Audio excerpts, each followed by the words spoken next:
I would talk about some simplifications after the introduction of the Rosula Theorem, some generalizations, and a few applications afterwards.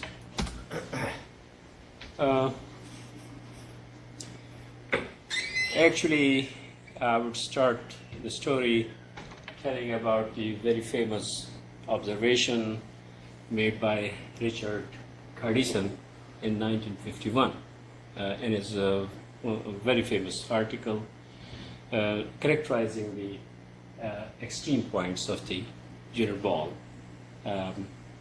of a C-star algebra in terms of this equation. X in the unit ball is an extreme point if and only if this condition is satisfied, and from here it is quite clear that every unitary operator in a C-star algebra is also an extreme point. Having this characterization and observation, Bernard Rosso and Henry A. Dye, they proved a theorem that states like as follows: that the closed unit ball of any C-star algebra is the closed convex hull of its unitaries. This theorem has been very useful in providing means of reducing the study of non-normal operators to that of unitary, which of course are normal operators, and has been extensively used in a big area of function analysis known as unitary approximation. Zero, why is zero set 0 or 0? I don't understand. A minus A. A is set. Yeah, A is a set. It's algebra, so it should be a set, not a zero number.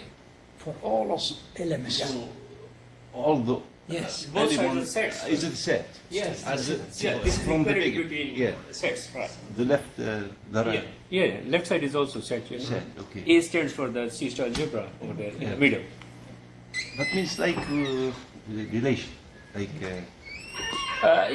This actually is the same as saying that E minus X static projection. times X, you can call that Y, times E minus X static X is equal to 0 Yeah. for every Y, right? So the area known as unitary approximation and unitary rank is one of the very active area. Actually, it has been very active since last, I would say, 40 to 50 years. In this talk, we are going to discuss several simplification and generalizations along with some applications. Let us recall, I think most of the people are already familiar about these things, but let me just, for the safe side, recall that C-star algebra is an associative complex Banach algebra equipped with an algebra involution static satisfying this condition, which is quite famous, known as C-star condition. And this definition is originally due to Gelfand and Neymayer back from 1943. This is just the recall of the definition of a unitary operator. Simply any element in a C-star algebra, of course, that should have to have the unit of non-1 is called unitary if U and its adjoint, U static, are multiplicative inverses of each other. Involution or adjoint. Yeah, it is involution static, U static. That usually is known as adjoint, yeah, in the theory of operators, right? Adjoint, Hilbert adjoint. In the adjoint, not the involution in the C-star algebra.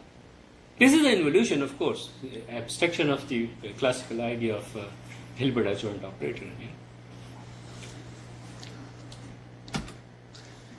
I'm going to discuss the various versions of this Rosula theorem, a bigger class, much bigger class, of the C-star algebra is known as JB-star algebras. This notion was originally due to Erwin Kaplansky. Firstly appeared in one of the articles by John D. Bright in 1976. This is JB-star algebra. It is any complex Banach space, which is a Jordan algebra equivalent involution satisfying this condition. This is, of course, the continuity of the product, and next is the condition, which you can say JB-star algebra condition, which actually is the analog of the C-star algebra condition, which we have above. Of course, this is quite famous due to Pascal Jordan back to 1933. Jordan algebra is a non-associative algebra with a commutative product satisfying this condition, which is known as Jordan algebra condition, Jordan identity. This is a weaker form of the associativity. More general is the class of JB-star triples, which are not necessarily algebras. Every JB-star algebra, by the way, let me tell you, every C-star algebra is a JB-star algebra, and every JB-star algebra is a very special class of JB-star triples. This actually is a complex Banach space together with a continuous triple product denoted by this bracket, which is conjugate linear in the middle variable and symmetric and bilinear in the outer variables, satisfying the following three axioms. Here the condition 3, left side is just the operator norm, right? The Born linear operator norm. Here, by saying that Born linear operator is Hermitian, we mean this operator e raised to power IRT is an isometry, and that means it preserves the norm for every real number.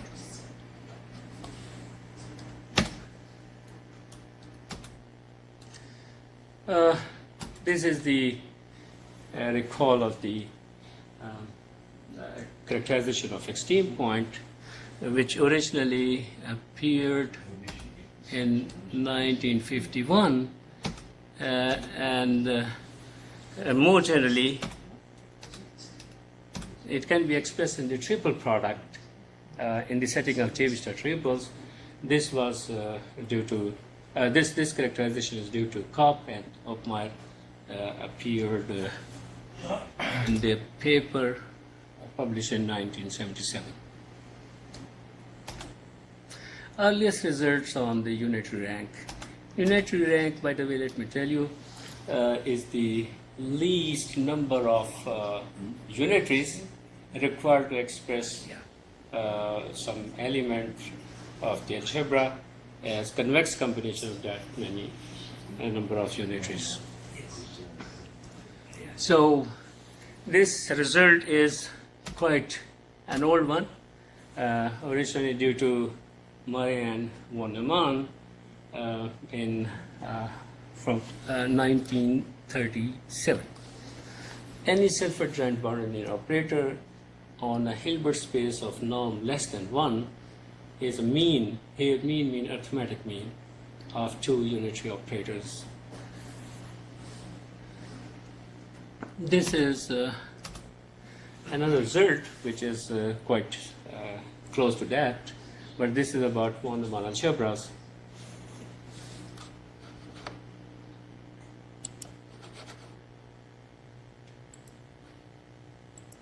It will disappear. Never disappear. Yes. You cannot. I cannot. Okay. So this is due to Shoda appeared in Proceedings of Japan Academy in 1970. which states that any element in the closed unit ball of a one-lemma algebra is a mean of two extreme points of the closed unit ball. And later on, I myself extended that result, appeared in the same journal, Proceedings of Japan Academy, in year 2007. This is as follows. Any element in the closed unit ball of a JBW star triple is a mean of two extreme points of the unit ball. This JBW star algebra is the JB star triple analog of the W star algebras, or in other words, one-lemma algebras. This is the original Rosula Theorem, appeared in 1966, which states as follows. The closed convex hull of the unitary elements in a unital C-star algebra equals the closed unit ball. This actually do not require any commutativity. Let me just mention about 2 years. This appeared in 1966. In 1964, there appeared a similar result due to failure, 1964. That required the commutativity condition, but here it is free from the commutativity condition. One interesting application of this Rosula theorem is due to the same authors, Bernard Rosso and Henry Dye. It gives us the just like this one. If UA denotes the unitary elements of the set of unitary elements of a C-star algebra, then the norm of a bounded linear operator T from A, which is the C-star algebra, to a non-linear space is just realizable in terms of the room of T, U, where U is the unitary. Rosula theorem is very well known result in function analysis. It has been very useful in providing means of reducing the study of non-normal. This I have mentioned already. This was actually has been, I would say, extensively used in unitary approximation and unitary reg, but in the setting of self-adjoint operator algebras. However, some people have also obtained the Russo-Dye type theorems for non-self-adjoint operators, for example, nest algebras, etc. And this is one such reference I have just pointed out.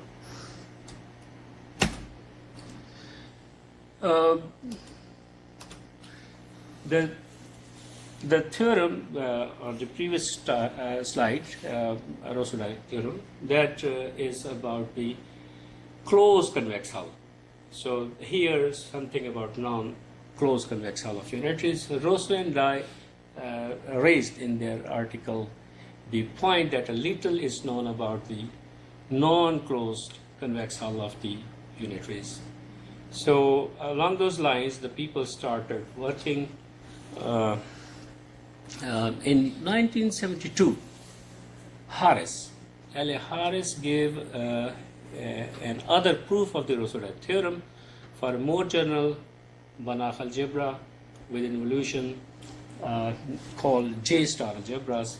He expressed each element of the unit circle of the generalized Mobius transform of Z, and has shown that on the unit circle the Mobius transform takes unitary values. He also proves that the open unit ball is contained in the non-closed convex hull of the unitaries. This is the article of Harris. 2 years later, in 1974, Robertson proved again that the open unit ball of a C-star algebra is contained in the convex hull of unitaries. He also has proved that every element of the open unit ball of a TSR C-star algebra, a TSR1 C-star algebra. TSR means the group of invertibles is non-dense in the algebra. In such a C-star algebra, he has shown that it is, sorry, it will go off automatically, I think. Yes. Is the mean of just 4 unities, every element from the open unit ball. And this is due to Robertson. Later on, in 1981, Popa, by following the argument due to Harris, as mentioned above, for the Rosula Theorem, he proved that nxa, that denotes the least natural number n, such that x is a convex combination of n unitary elements of a C-star algebra. Then he proves that whenever rho is in between 0 and 1 strictly, then the least upper bound of this such numbers for every x having the norm less than or equal to the rho is a finite number.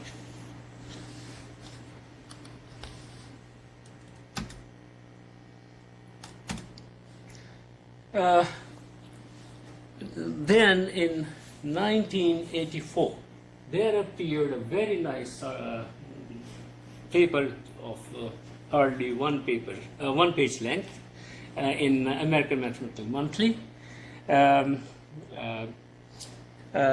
L.T. Gardner's article. That actually is a very short and quite a simple proof of the Roseola Theorem. He also strengthened that result by proving the fact that the open unit ball of radius 1/2 in a C-star algebra is contained in the non-closed convex hull of unitaries. So after the appearance of this very elegant and quite interesting proof of the C-star algebra, in which he also has developed some very nice tool, the people started paying proper attention on the non-closed convex hull of unitaries. So, Richard Cardison and Gerd Pedersen jointly worked along these lines based on the tool due to Gardner. R.V. Cardison and Pedersen obtained a significant strengthening of the Rosula Theorem. Their proof, this result appeared in 1987, which states that each element x of a C-star algebra with norm strictly less than 1, means from the open unit ball, is the arithmetic mean of a finite number of unitaries. Even if we go to the finer detail, they proved that n unitary elements of A would be required to represent the vector A having the norm strictly less than 1 minus 2 over n, where n should be 3 or more. Bigger, 3 or bigger than 3, natural number.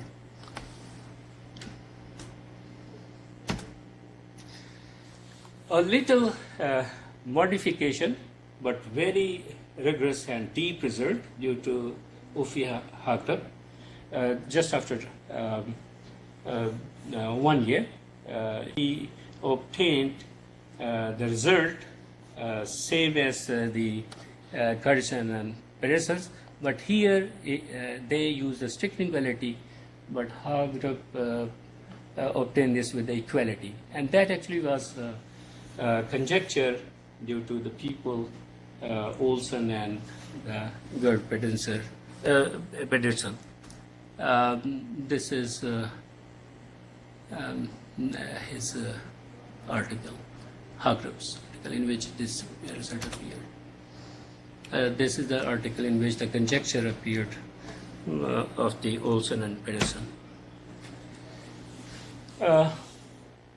In 1976, as I mentioned before, Edmund Kaplansky gave the idea of studying the Jordan version of the B-star algebra. B-star algebra is the abstract C-star algebra.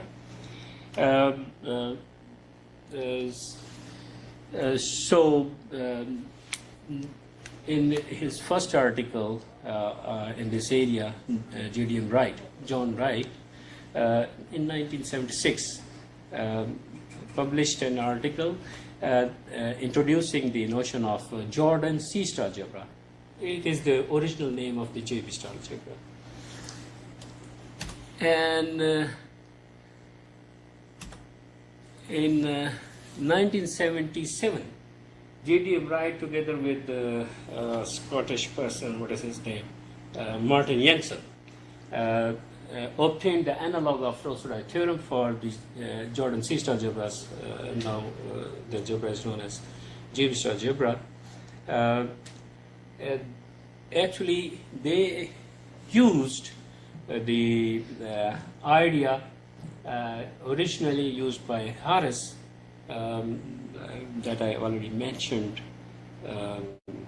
involving Mobius strip maps and other things. And sorry.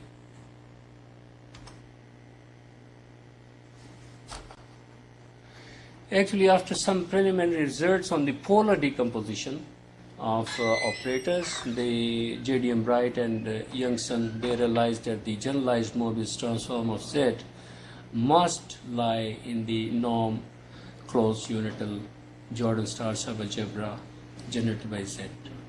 So this is a nice result, but is very much involved and quite a lengthy proof. Later on, I myself gave new proof for the Rosula Theorem in the setting of JB-star algebras, and it was published in the year 2007 in New York Journal of Mathematics. Let me just point out here that this proof of the Rosula Theorem for JB-star algebra, the argument is quite different from the above mentioned known proof by Wright and Youngson.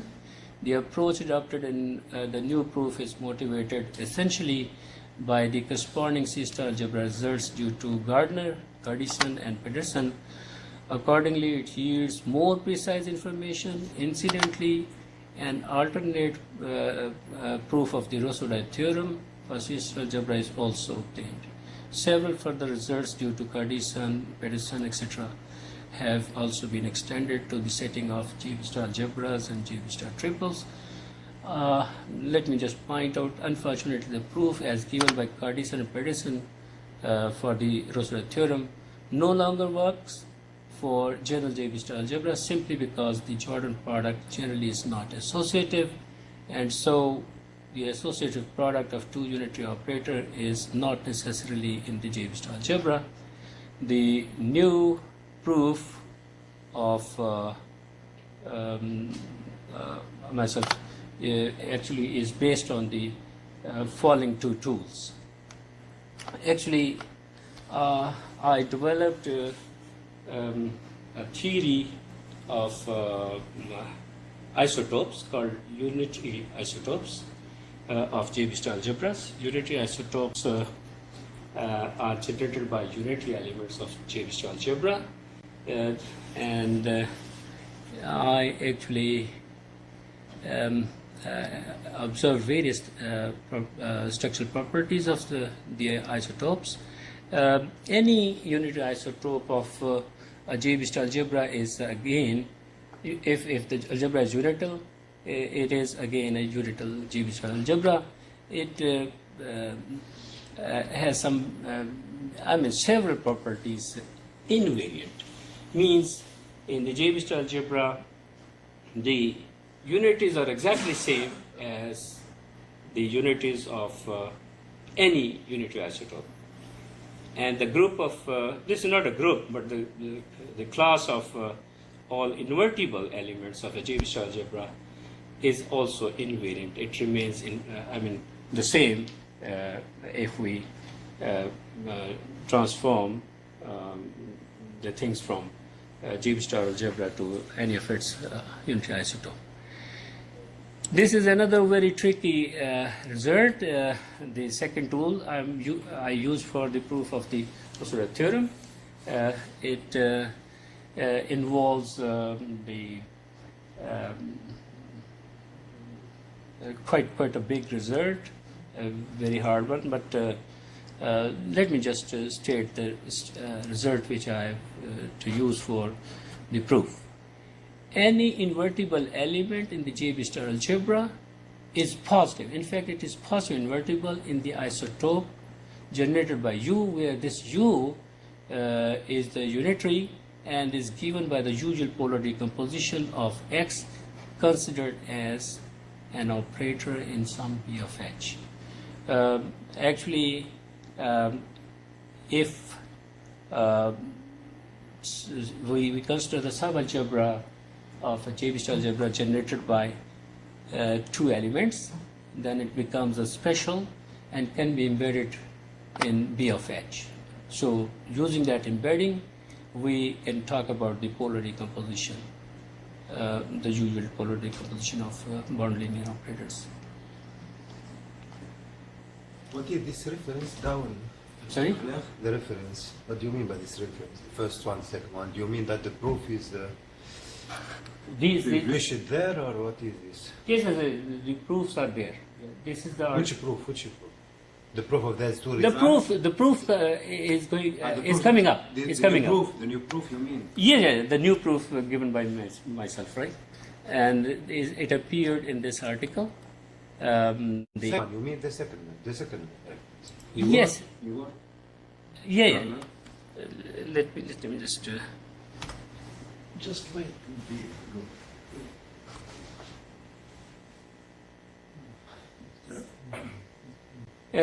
What I said over here, these two bullets, these are the results which I used as tools to improving the Rosula theorem.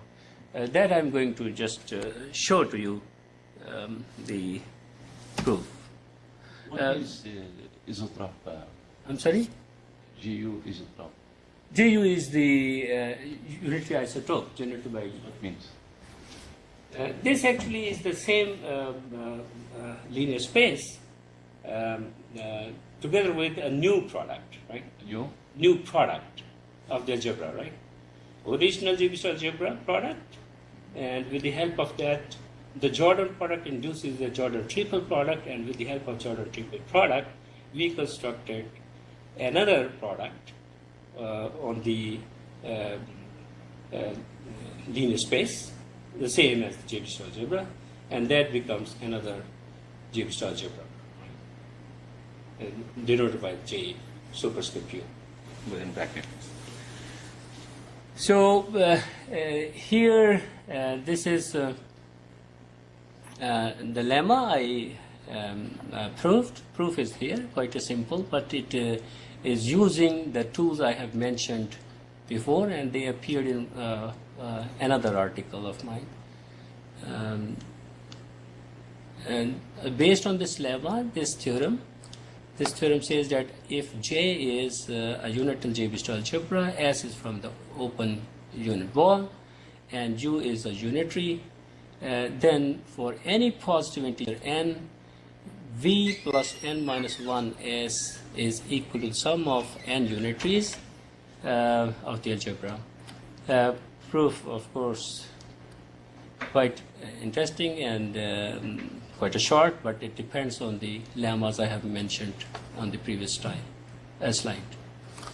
This theorem 2 is enough to obtain the Rosula Theorem for the Egyptian algebra. This is more precise and gives more details. And clearly, if you see over here, this is the result obtained by Carson and Pedersen, but the proof was entirely different. That was actually not working for the J-B-star algebra case, and the positivity of the invertible elements that I mentioned is being used in the proof, and open ball explicitly is included in the convex hull, non-closed, and of course if you take the closure on both sides, we get the equality. And by the way, let me just point out, there is no strict analog of Russo-Dye theorem for more general settings of J-B-star triples, because arbitrary J-B-star triples have no units, and so they do not have the unitary elements. Over there we can talk about the extreme point system. So later on, me together with Talawi, Haifa Talawi, our colleague, she was a PhD student, and Professor Fatima Jamjoum, we extended that J-B-star algebra result, analog of the Rosula theorem, to the setting of J-B-star triples. This was published in Abstract and Applied Analysis in year 2013. So this is the version for digital triples. Here, this J1 subscript 1V is the pairs one space. You know, V generates the pair decomposition, and this is the pairs one space, which actually is a J-B-star algebra. And this result, of course, is dependent on the result for the J-B-star algebra I obtained previously.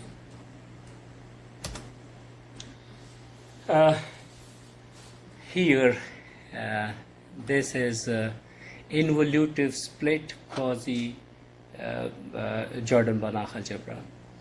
I don't know, can I just remove this one? Yeah.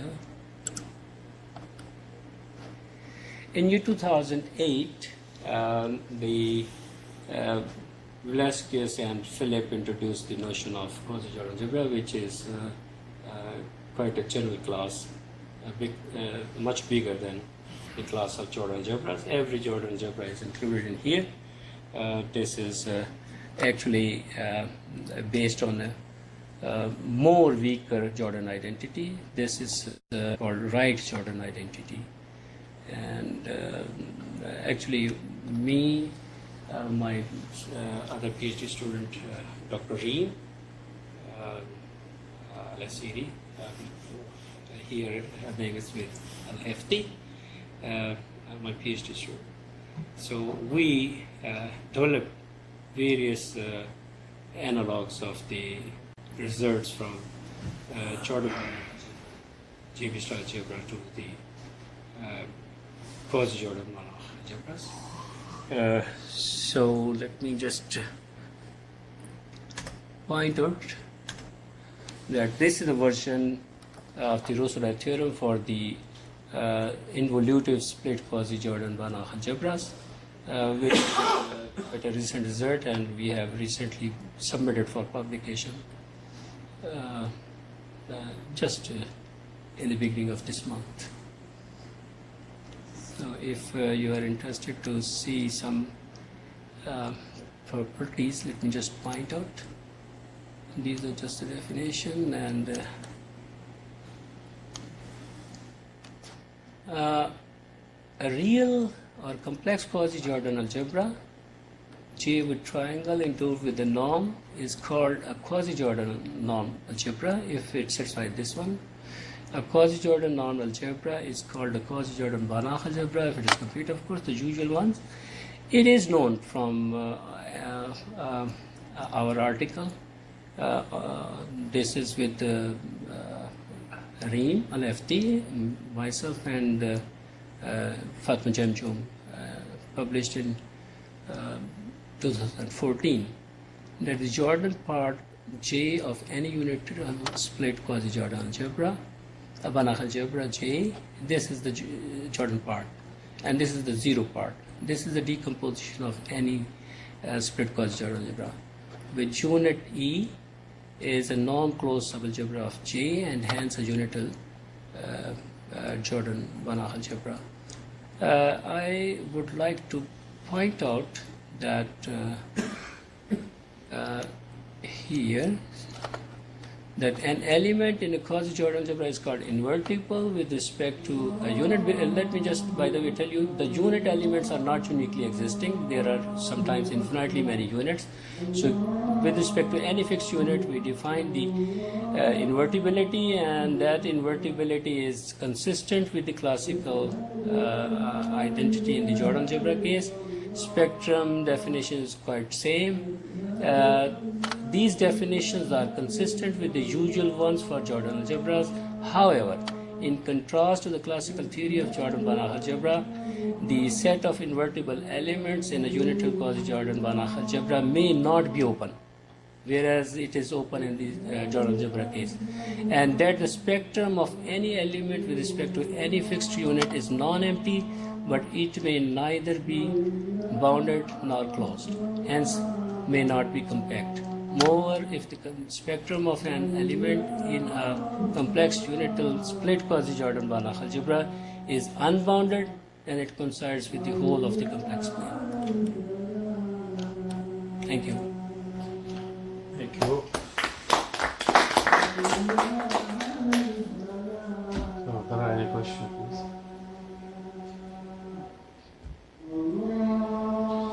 So just maybe a general question.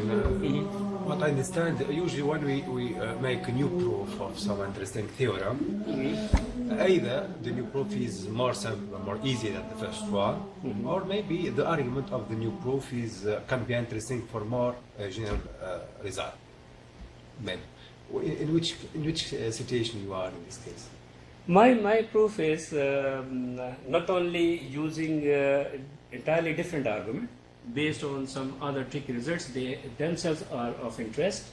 They imply many other interesting results also.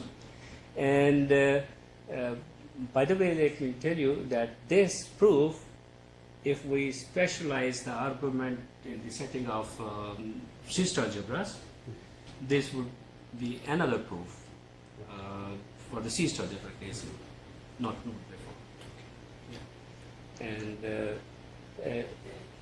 the positivity that every invertible element of a J-based algebra is positive in a very special and certain unitary isotope, and over there the generator unitary comes from the polar decomposition from some appropriate B of H. Okay, thank you. Thank you again.